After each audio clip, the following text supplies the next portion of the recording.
Some of the earliest ideas in the 1500s are ideas of natural law, ideas of what paradise or a utopic world would look like under God. For instance, when all things were held in common, this is a natural law person justifying the right to go anywhere. Everyone was allowed to visit and travel through any land he wished. And from another natural law theologian who believed in the right of people to migrate, nothing is more deeply engraved in human nature than the love of learning and the right to experience new things.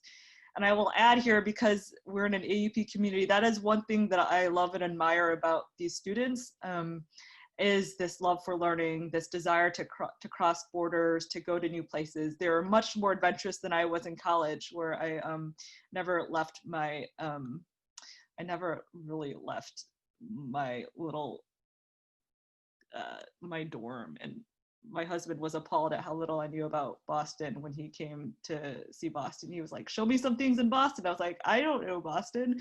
Anyways, another source of law was custom, just that there's a duty of hospitality towards strangers. And so we're living in a world before borders, before visas, before even really passports. And so it's only in the 19th century that we live in this world that's structured by nation states rather than empires. And it's not until the late 1800s where the US even starts to regulate its borders. I just want to point us a little bit historically towards what is happening. So in the 1960s, we have these exciting years of African and Asian movements against imperialism, where they all gained their independence. On the left, we see the joyful Nigerian independence celebration. On the right, Cameroon. And so they're excited because they get passports. They're no longer subjects of the British, the French, the Portuguese empires. They are citizens of their own country. The problem, of course, as we all know from the passport question, is that some passports are functionally useless if you're from a state that is in distress, that has war, that you must flee, that has no economic possibility. And so the citizenship is useless for some. What is this a picture of? Does anybody know? In the chat, any ideas? It's another gruesome photo.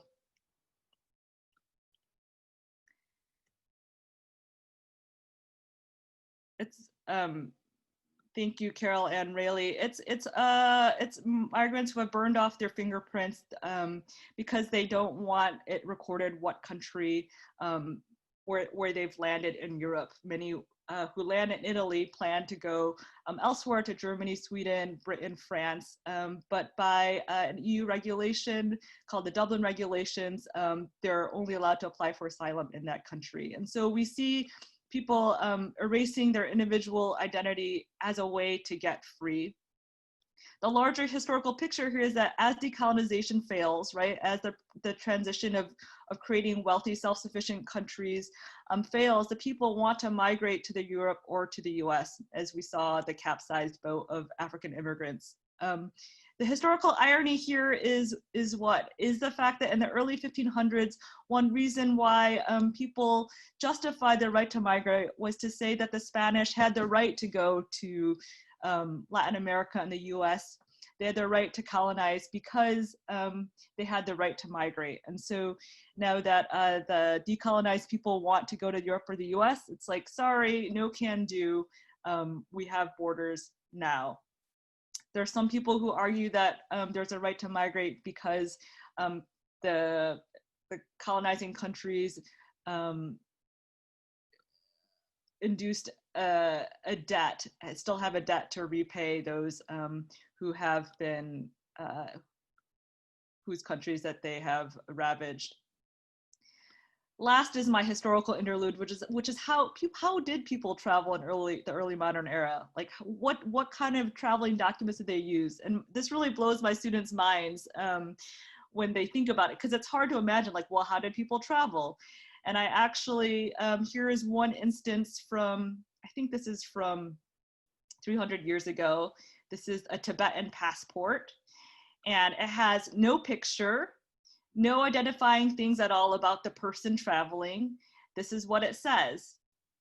From the noble Lhasa, the wheel of the law, to those that are on the road, to also justice to all of these people, to Mongols, Tibetans, Turks, and to dwellers in tents in the desert, to public messengers and ambassadors, to keepers and precluders, to the headman subject, all those charged with responsibility These four guests are going to exchange their merchandise.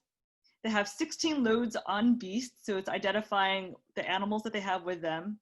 Wherever they go, please, this is implied please, I suppose, always assist them with whatever they need, especially compulsory horse transportation. Do not hinder, rob, or plunder them, but let them go to and fro in peace. Action with the above intention leads propitiously to Bodhi. So what is this traveling passport? How is it different from what we have now? This is what we have now. This is Whitney Hughes's passport. I don't know why it was on the internet, but this is a passport I found which looked a lot like mine. So in the past, at least in that passport, we see it's more about the status of the patron. So in another example I give students, it's the governor of Connecticut saying, I am the governor of Connecticut, so please let him go. In other examples, they're prominent merchants. In this particular one, he says, if you provide him safe travel, you will get spiritual, basically you'll get spiritual peace. In other examples, it's the status of the patron, the networks, the kinds of merchandise they're selling, and the passports are less about the person having to identify himself and more about the networks and status of the person providing it, and perhaps promising a certain thing in return to that person, whether sometimes it's not spiritual peace they promise, sometimes it's a future debt to allow their people to come. So when you think about our passport today, it comes down to two things. One is all of these tiny little details that are used to surveil you, your eye color, your height, your birthday, your city, your state, and then it's also, of course, about the country that you're from, the identifying nation state. And so we have a very different kind of system that regulates people. And so this takes us to, or we're racing through history, the 20th century, which is a century of refugee crises, mass denaturalization, and the creation of refugee camps. Things that did not, well, refugee crises might have existed, but not the second two things. And I just want to talk a little bit about these things. So basically, after the First World War, we have refugees created from the nation states that now have minorities. We have Russian refugees in World War I, Serbian refugees. Many died on those pitiless mountains, and the snow fell and covered up their misery forever. We have refugee camps that are set up, people who have nowhere to go. The political theorist Hannah Arendt, we read, describes the stateless as a legal freak. The stateless has no place to go, no place that will take them. And so they're stuck in a nowhere land. One example is the Jewish refugees who have no place to go. Hannah Arendt was herself one, but she got out. And if you look in the 1930s in Shanghai, Jews, this is the last place in the world that doesn't require a visa. So this is where the Jews go. And you can see them in rickshaws. This is an example of a Jewish visa. I just find the images very striking. You can see the resident certificate synagogues that were set up in 1927, another one in a rickshaw. And Hannah Arendt says that the unwillingness of Western countries to help refugees at the borders works better than Goebbels' rhetoric. What does she mean by that? And I think this will really help. I think people understanding this can really get to the heart of the issue. Why would the Western countries refusing to help refugees be better than Nazi propaganda? And for her, it exposes a fundamental hypocrisy of the Western countries that refuse to take in all of these numbers. And she has this incredible line where she says that the official SS newspaper stated explicitly in 1938 that the world was not yet convinced that the Jews were the scum of the earth, as soon would be when unidentifiable beggars without nationality, without money, and without passports crossed their frontiers. In other words, when you mass denaturalize people, when you take away their passports, when you take away their money, and all these people show up at your shores, what do you think of them? You think they're scum, you think they're moochers, you think they're gonna raid your country, you think they're gonna take advantage of your government, and you too will reject them. And what does it say about you? It says that all of your criticisms of the fascists for being illiberal, that you are no better. And that is precisely how the Nazi strategy worked. That is how taking away people's citizenship then rewrites them as being lower and alien and unwanted and undesirable. And so indeed, the US turns away thousands of Jewish refugees. This was on the coast of Florida. They thought they were going to be welcome. They got turned away. And all of us fast forward to the end of the World War, where the right to asylum is codified by the United Nations and by many countries, including the United States. Everyone has a right to seek and to enjoy in other countries asylum from persecution. I think I forgot to include a slide of what they define as asylum, but they say it has to be that you're fleeing persecution based on 5 categories, including religion, political opinion, and social group. And so now we've gotten to, oh good, I'm doing good with time. It's good, I'm a fast talker. The Migrant Justice Project, introducing Sydney Scarpa. Say hello, Sydney. Hi, everyone. Thank you for having me. And I'm really excited to have her. So basically this past summer, 8 AUP students traveled to Karnes County Detention Center in Texas.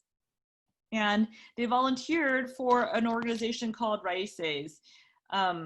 Sorry, this isn't the right slide. And Raices is a leading nonprofit in the United States for helping migrants who are escaping persecution. And I see it as a continuation of all of the work that has been done in the 20th century to help refugees, to help people fleeing situations of war, famine, and disaster. And I want to give just a little bit of background before I ask Paula and Sydney to speak a little bit. Basically, in the 1990s, ICE has started to turn its attention towards undocumented immigrants. ICE is the enforcement mechanism of our American immigration system. And it has to do with this pact with the devil that Obama basically begins, where he really wants to push this DREAM Act, which will create a pathway for citizenship for people who have served in the military, for people with high GPAs, and for kids who have come unbeknownst to them, that their parents took them.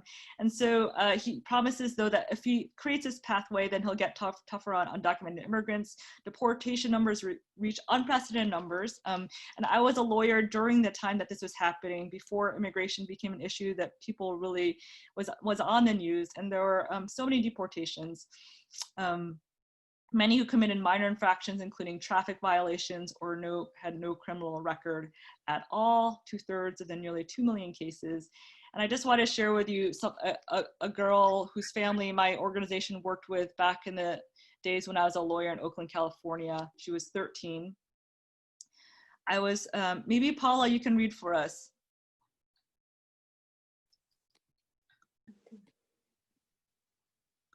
Or no, Paula, you're not there. Sydney, do you want to read? Yes. Oh, okay. Oh yeah, go for it. Okay. I was 13 when my father got arrested. So this is Magali, 13, Oakland, California. I was 13 when my father got arrested, and it changed my life dramatically. We used to live in an apartment in Newark, but without my dad working to support us, we couldn't pay the rent. Without him, we couldn't live our normal lives anymore. We got evicted, and we had to move into our uncle and aunt's garage in Union City. My older sister, Karina, who likes to read for fun and to write and has the dream of becoming a nurse practitioner, had to quit high school. She got 2 jobs so that she could support the family. The first Christmas without my dad, she bought my little sister and me gifts that she wrapped herself, but we couldn't buy her gifts. Instead of buying herself gifts, she saved the leftover money for rent. She never complains about it, but I know she gave up her teenage life to take care of us. Right, so her dad got arrested for a minor traffic violation, and then he was then sent to the immigration detention. And so her dad had been living undocumented for 20 years. Sorry, I didn't set that up, but she is an American citizen, as is her mother. And Sydney, do you want to read that for us? Sure, but it's my mom who deals with this situation the hardest. My mom met my dad 16 years ago. He sold fruit around the neighborhood and happened to knock on my mom's door. He was selling a box of mangoes and they fell in love at first sight. I like to say that he proposed to my mom with a mango. Growing up, I felt that my parents always loved each other. They would play games, chase each other around the house, laughing. He would bring her flowers at unexpected times. My mom deals with my dad's absence very hard because she lost her best friend. I believe I changed a lot since my dad's arrest. My behavior has not been the best. I get angry a lot. At times, I just tend to not speak to anybody. I go to my room and start to cry. I started cutting class, never did schoolwork. I kept it all a secret until my mom found out. She told me that she understands, that she knows what I'm going through. She tells me that I need to do good in school, behave, and stay out of trouble. She tells me to do all of this for my dad, and I do. Great. And then Paula, do you want to go for it? Sure. I also see my little sister Fatima changing. She is 10. Every year for Christmas, she makes a letter to Santa Claus, which my cousin and I drop off in the red mailbox at Macy's. Usually she shows us the card so that we can read it and buy her what she wants, materialistic things like dolls and clothes. This year, she wouldn't show us the card. When I asked what she wrote and kept insisting that she tell me, she said it was a secret. She just told me to drop the letter off. Me, the sneak I am, opened her envelope. She wrote that all she wanted for Christmas is for her dad to be home. I felt like crying because that's all I want for Christmas as well. In the letter, my sister also included a photograph of my dad, so Santa would know who to bring home. The hardest part is we don't know if he will ever come home. We just don't know when this will end. Thank you so much for reading, Paula and Cindy. I share this story partly because just to give a face to some of the families that get broken up every day. And it's very hard even if you're a lawyer, it's very hard once the person is in the process of deportation and he's undocumented to get him to stay. There's this exception called the exceptional hardship exception, but it's incredibly hard for a family to actually qualify under that to stay. And so now I just want to transition a little to talk about what work specifically the students did to help people with asylum. And to set this up, I just want to say that many of the people who come to who either cross the border or present themselves at a port of entry come from the Northern Triangle, El Salvador, Guatemala, and Honduras, and then they take this harrowing journey all the way through Mexico. And then they either present themselves on this border or they cross through the river. In 2014, some pictures of an unaccompanied minors crisis during a surge of violence in the Northern Triangle that prompted them to leave. Some images of when they get arrested by the Customs Border Protection. There's a place called the Hilera, which is the ice box, and the Perrera, which is also called the dog cage. And this is an image of kids in cages. This is where the students worked. And then maybe at this point, Paula and Cindy can talk a little bit about the kind of work that they, sorry, my slides are mixed up, that they did. Here's the dog cages, another image of the dog cages. This is Raices. Yeah, why don't you start, Cindy? So I guess I can give kind of background on our trip in Texas. We were there for a week. We volunteered from 9 in the morning at this detention center that Professor Kuo just had up on the screen until 5 or 6 p.m. every night. We actually were staying in San Antonio, so it's about an hour drive each way to get there, and that's the drive that the attorneys that work for the Raices also have to make every day to go into the detention center, where you're definitely greeted very coldly by guards, and it's clear that there's tension between the room, and both sides are kind of not directly in conflict, but definitely it was interesting to experience someone really impeding on the work you can do in a way that's so out of your control. Which I know Paula could even talk about, and we all felt very strangely about that power dynamic because you know, many of us are still students. It's weird to think that there's this person in a, you know, in a uniform that's totally putting a block in what you want to get done and the meaningful work you want to do. But while we were there, we basically took information on the women that were in detention. They would come in one at a time and speak with one of us individually. Most of them, well, yes, all of them spoke Spanish, so we all would speak Spanish to them. And there were also interpreters that were available if we ever had things lost in translation. We took their information down to gather data for Raices so they could get information on what type of people are in this detention center, because the organization that runs the detention center, and I'm sure this is common in every detention center, doesn't really take, maybe they do have that information, but I don't know if it's very widely shared, especially with nonprofits who want to gather data on where people are currently coming from and what type of cases they might be, what their asylum claims would be.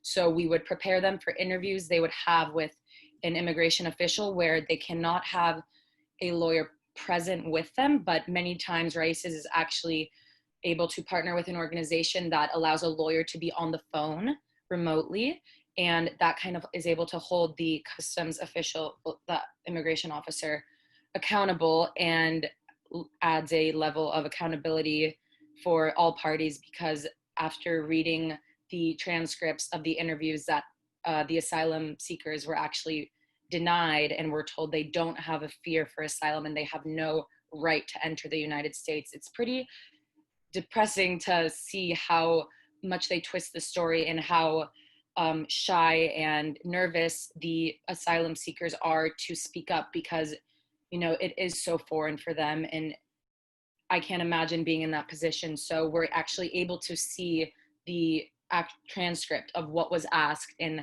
how the officers are kind of able to twist stories and just get away from the train of thought that the woman or man or whoever, even child, is trying to get at and to try to explain why they left. How do you want to add?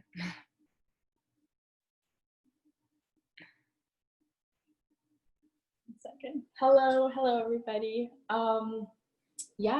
Basically reflecting on what Sydney said, something that I found difficulty with was definitely at the start of our day being greeted by the officers, or that's not even the proper word. We were barely, the dynamic was very off. Also, as a Latina myself, it was very interesting because also growing up in New York, where it's such a such a liberal atmosphere, where normally the trend is there's just some type of understanding that if you're Latino, you support this vision of immigration. A lot of in New York City, especially here in Jackson Heights, where I was raised, there's such a large immigrant population.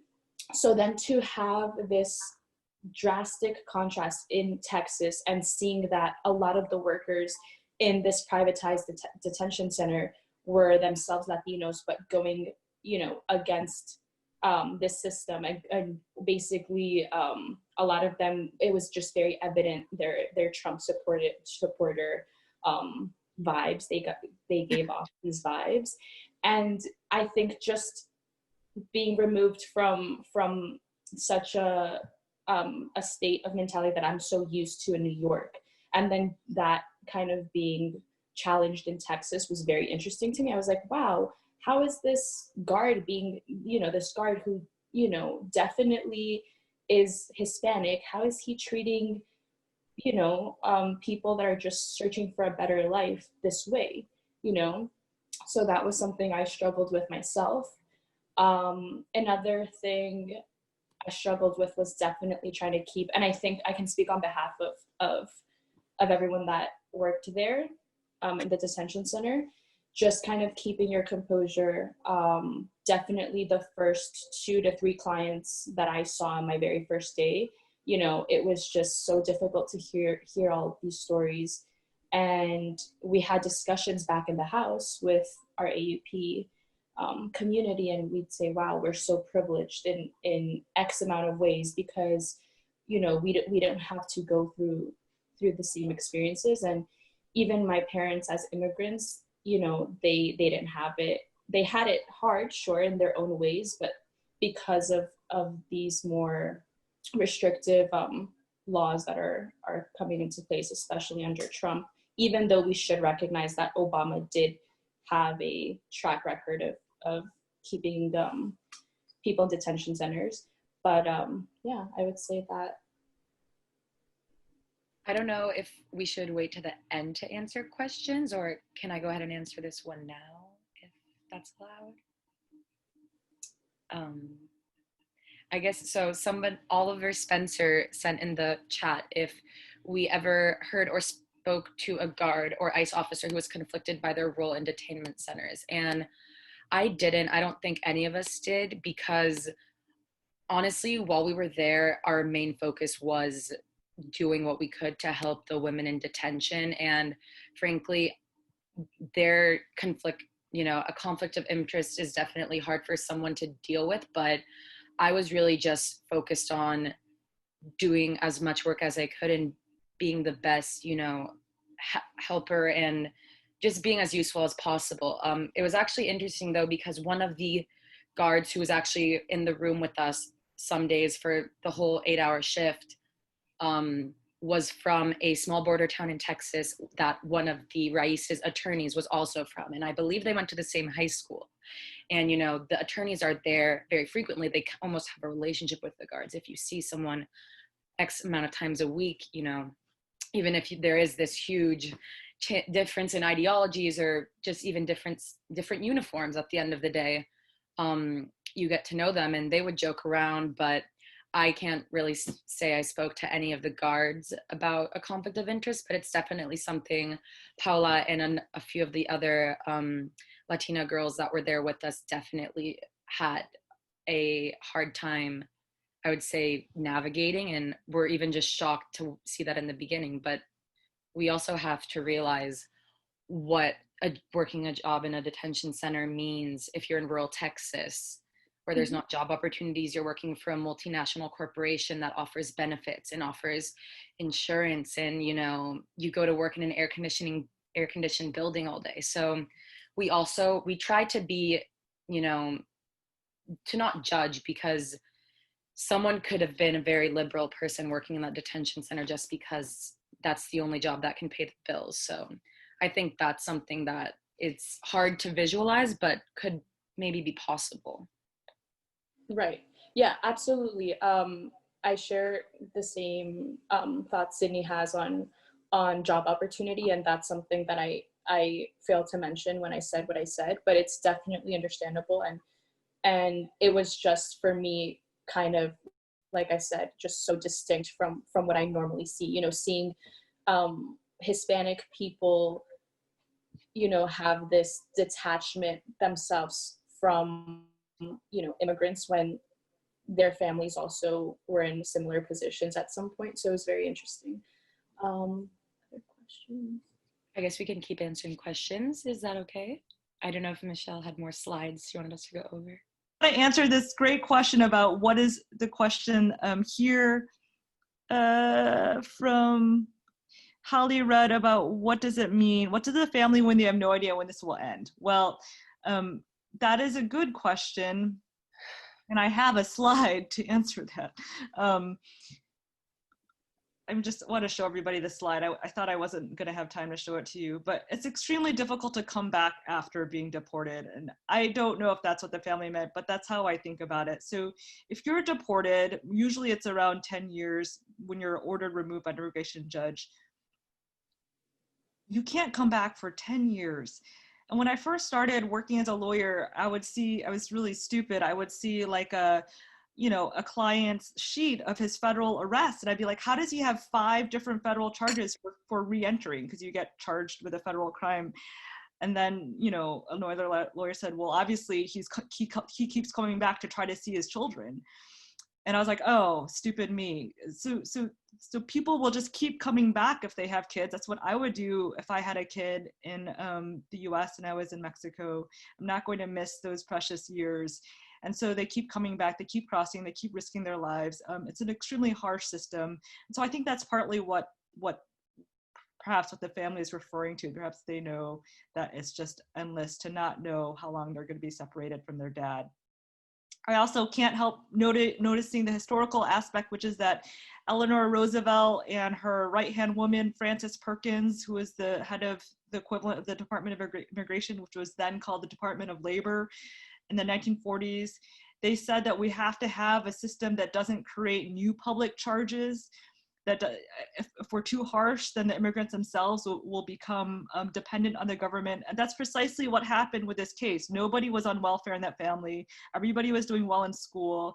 But once the father became arrested and then threatened with deportation, that's when the family starts to fall apart, right? That's when the wife, for the first time in her life, applies for welfare. That's when the eldest daughter, who's doing well in school, I met her, she was very sweet, had to drop out so that she could work at, what's that place called? Swizzler, to work as a waitress. And so, yeah, I think that's answered that question. The other thing I want to add that's very relevant to what the students are doing is, what is the most important factor in winning asylum? Money. Or translating to getting a lawyer, having a lawyer is a single most factor. Remember, it's only in criminal justice that you get a lawyer assigned by the government. You don't get one as a migrant, and that's if you have the money to get one, but most people don't. And so it's really important, the work that Cindy, Paula, and the other students are doing. They're effectively acting as assistants to attorneys. They're doing the work of attorneys. And you can see the incredible difference. No attorney, 73.1%, sorry, this doesn't explain, 73.1% get deported, and with attorney, 26.9. I wanted to show you a couple pictures from the scene.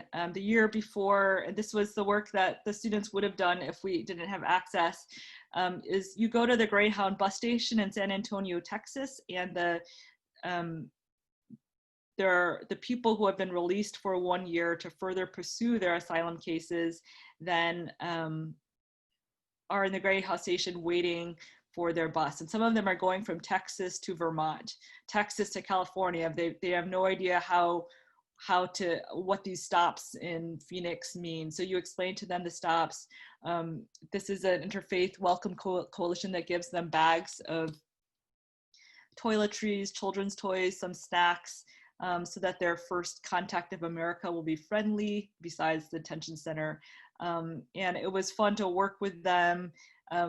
My job was to explain to people their legal rights, but I loved this atmosphere that transformed this grungy station. And you can see them holding all of their bags and getting ready for their trips. And this is an example of what students were doing. So they were writing declarations. So you can see the beginning of a legal declaration. And so a lot of the preparation for this was teaching students what would qualify as law, how do you begin a declaration. And as you can see, this is a classic introduction where you get the person's story just to draw a picture of this person's life. So this person did electricity and construction. He was with his son. He was a planter with watermelons, onions, chilies, corn, beans, and tomatoes. And then students also are using multiple languages when they're preparing people. So they're basically preparing, as Paul and Cindy explained, people for their interviews with asylum officers. And I just want to brag about them. So they're using French and Spanish to communicate with applicants from all over the world, including Cuba, Honduras, El Salvador, Guatemala, Haiti, the Congo, Venezuela, and Angola. The staff attorneys got really excited when they found out that some of our students could speak French, because they're not used to that. They're used to Spanish-speaking volunteers, but not French. But they're also learning other languages too. They're learning how to use legal language, how to communicate deferentially, but forcefully with guards, how to act with sensitivity and humility with detained migrants, and how to interact with lawyers and staff at this nonprofit who are effectively their bosses, and how to and you know, the Raices people told us how much they loved our students, because sometimes they get really snobby volunteers who only want to do one kind of work, but not a different kind of work. And our students, they said, were so compassionate and eager to do anything. And so I was just really, really proud of the students. And I just want to share with you a few things that students said, and I'd love Paula and Cindy to chime in, but I just have a few quotes from the students. This is one from our student Ava. I swear I didn't tell her to compliment me in this, but aside from being able to find comfort in my peers when I got upset, it was fun doing research with them about certain topics. Safira and I spent most of our off time together investigating Cuban laws and reading parts of the Reformed Constitution. And I should say they don't have much off time because the shift started they had to leave the house at 7:30 a.m. because it was a 1-hour drive. And they got there by 8:30 a.m. and then they didn't get home off until 9 p.m. So they were rewriting their declarations, looking at their case notes, and investigating these laws basically from 9 p.m. till 1 a.m. Professor Kuo also helped us. Their comforting energy made coming home something to look forward to. Some of my favorite moments took place around the kitchen table, talking about anything and everything. We would be exhausted, but found speaking with them more comforting and energizing than sleep. And we had so many fun conversations at 1 a.m., you know, deep questions about what our ethical obligations are, how do you continue this work, comparing case notes. And this is a quote from Paula. Why don't you read it, Paula, since you're here?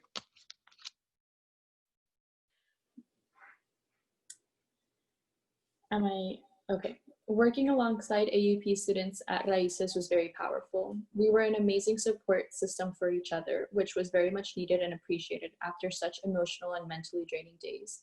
We helped each other personally through the mental and emotional hardships of the job by navigating our feelings and refocusing our minds and reminding each other of our purpose for working at Raices.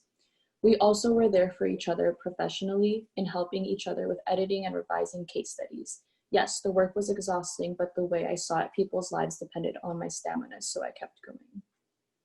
That's lovely. Thank you, Paula. Then I added, how have you grown or deepened through this experience? What surprised you about yourself?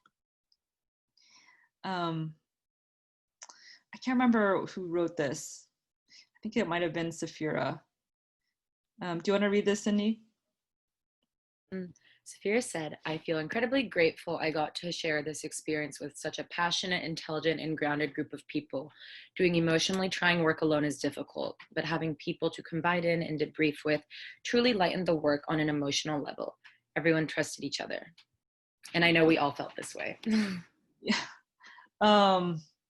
This question, how have you grown or deepened through this experience? What surprised you about yourself? I really love this answer from Sophia, who has since graduated. She said, this experience has caused me to become braver and seeking ways in which I can be involved in a cause I'm passionate for. I think that's something we all thirst for, or perhaps some of you are more brave than I am, but I think we all want to take risks and get out of our comfort zones. I think students thirst for that. I think adults thirst for that.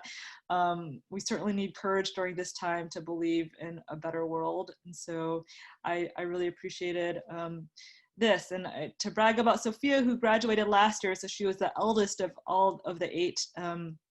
She since used her Raices experience and drew upon it to get a job at another leading nonprofit, the Florence Project, which has been doing this work longer than anybody. And she's working with children in detention now. I think I had a quote from her, but I feel like if we have Cindy and Paula right here, maybe we can hear a little bit more from them or answer some of the questions. Yeah, here's Safira. Here's Sophia about the work, about her work.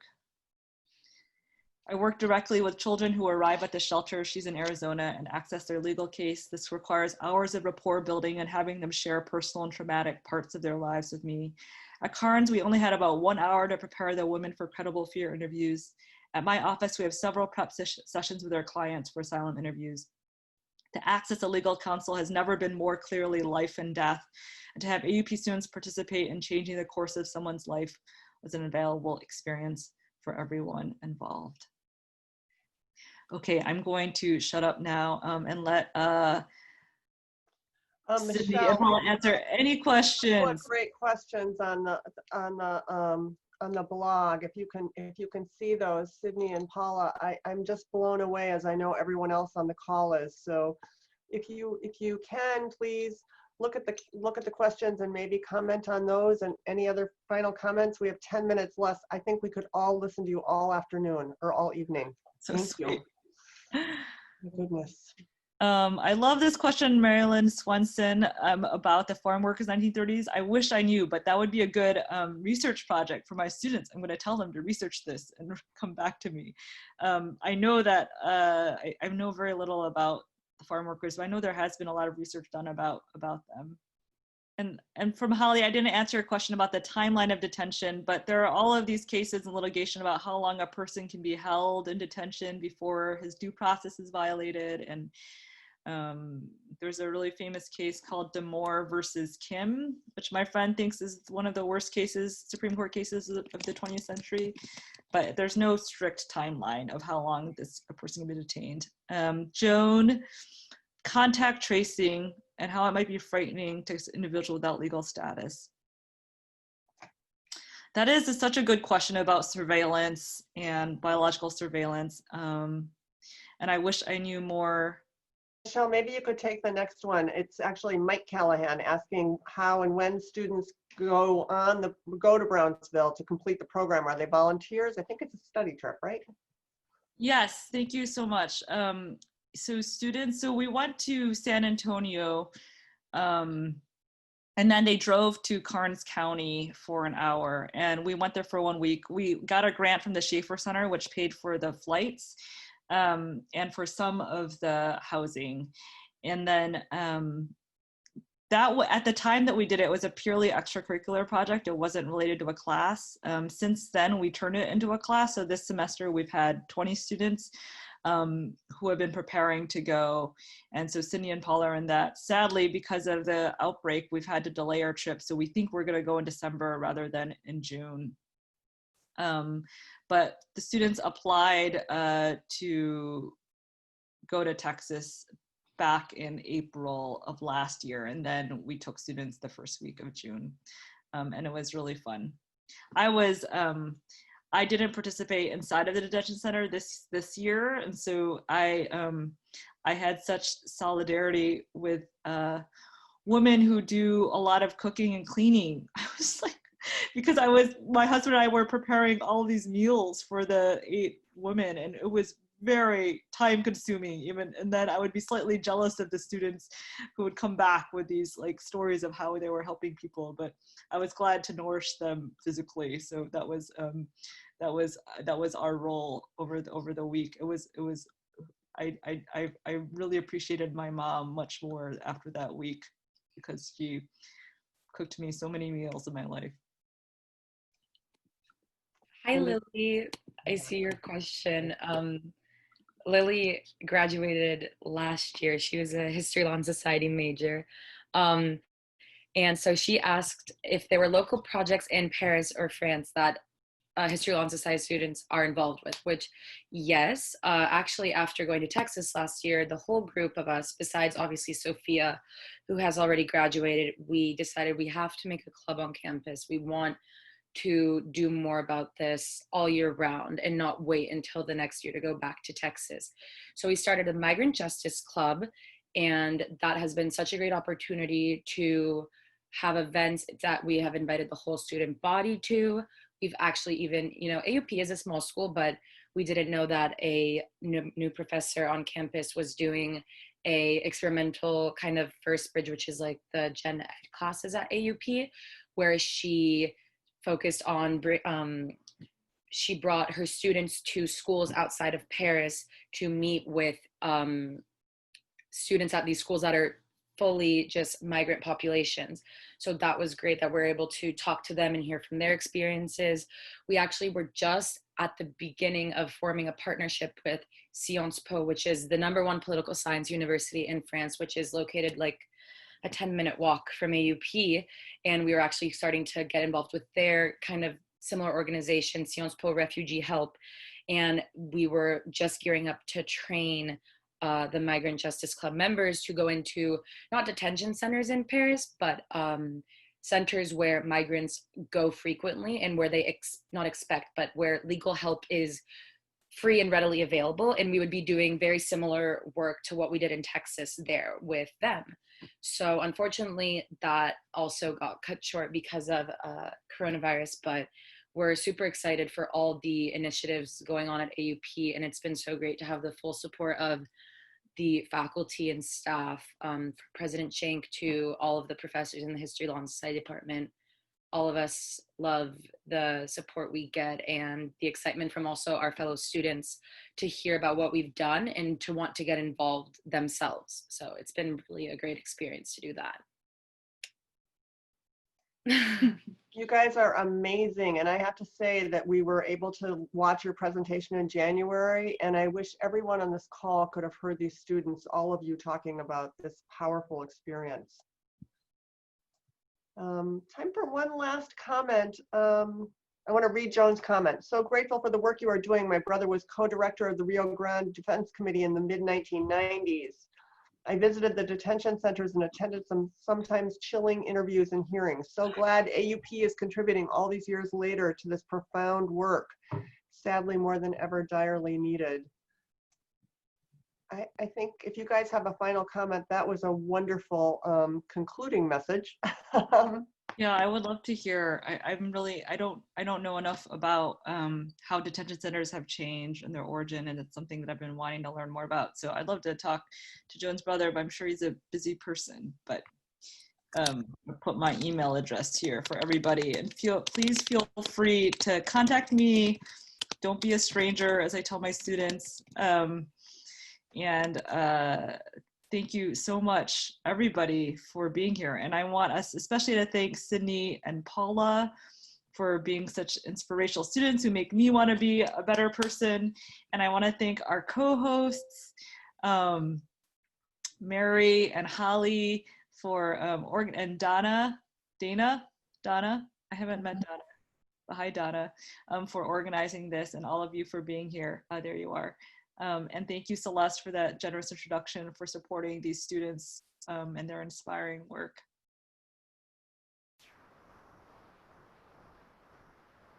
I just want to say, I mean, I wasn't prepared for this. I had a meeting, as Sydney said, and I had another meeting following that, so I just joined in. I'm glad I was able to be a part of this, and I really just think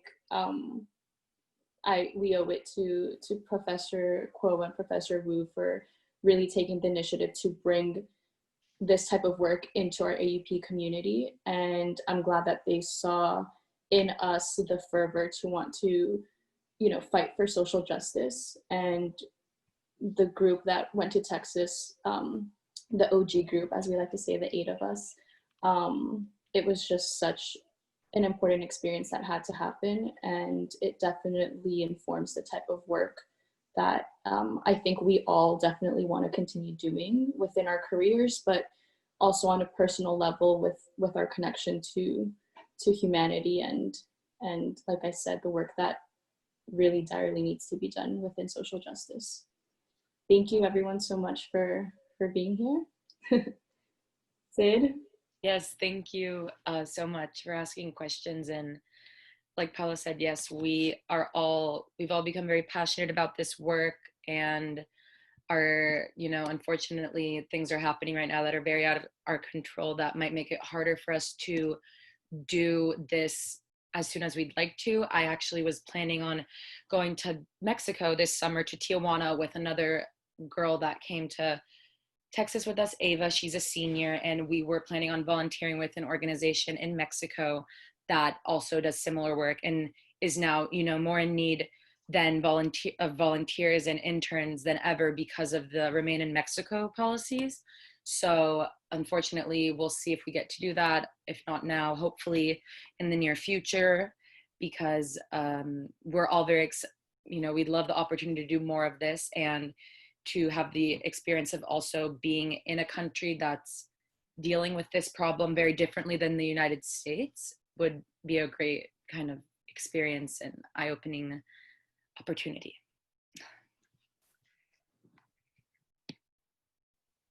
Thank you so much, everybody. Thumbs up to everybody. Are there any other questions or final comments? Just want to say this is education at its very best. Thank you, guys. Thank you. Thank you everyone for being here, and stay in touch, and take care.